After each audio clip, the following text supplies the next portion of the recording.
Premier League players want ex-pros to step in and help make VAR decisions. Premier League stars want ex-professional players to help clueless referees make correct VAR decisions after another rash of howlers in big games. Pressure is growing to include former players in the analysis of key incidents, with former England captain and match of the day pundit Alan Shearer leading the charge. More than once last season, Shearer took to his high horse to denounce dreadful decisions in high-profile games and raged, "VAR is not the problem, it's the people who are running it and using it who are at fault." Now the Professional Footballers Association and League Managers Association are pressing for more input from ex-pros who understand the dynamics of simulation, contact, handball and shirt pulling. There was huge disquiet after last month's championship playoff final between Nottingham Forest and Huddersfield, where VAR was used for the first time in a match worth £180 million to the winners, ostensibly to protect the fixture's integrity, only for the Terriers to feel cheated by the system.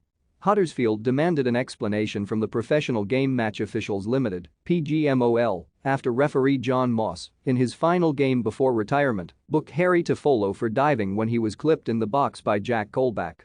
The Forest defender was caught on TV cameras crossing himself afterwards, and then VAR Paul Tierney inexplicably failed to intervene when Max Lowe brought down Lewis O'Brien.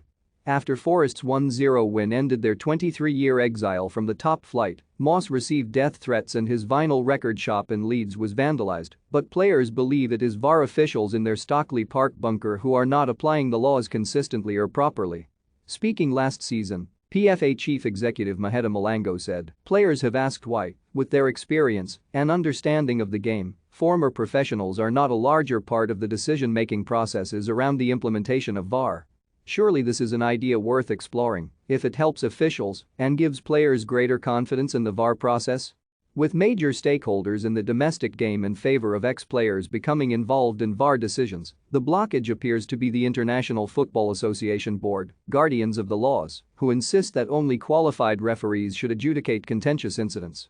One senior source said, "It is bound to be discussed at pre-season meetings between clubs and referees. It is clear that most, if not all, governing bodies are in favor of ex-players, and managers helping to smooth the process of VAR and IFAB need to understand the voices are growing louder."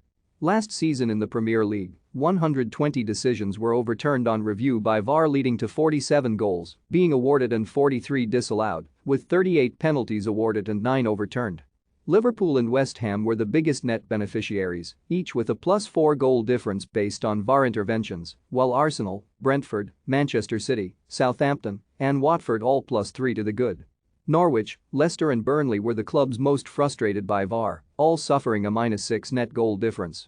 Critics of VAR point out that two major handball decisions, which both went in City's favor, contributed to the Blue Moons' fourth title triumph in 5 years under Pep Guardiola.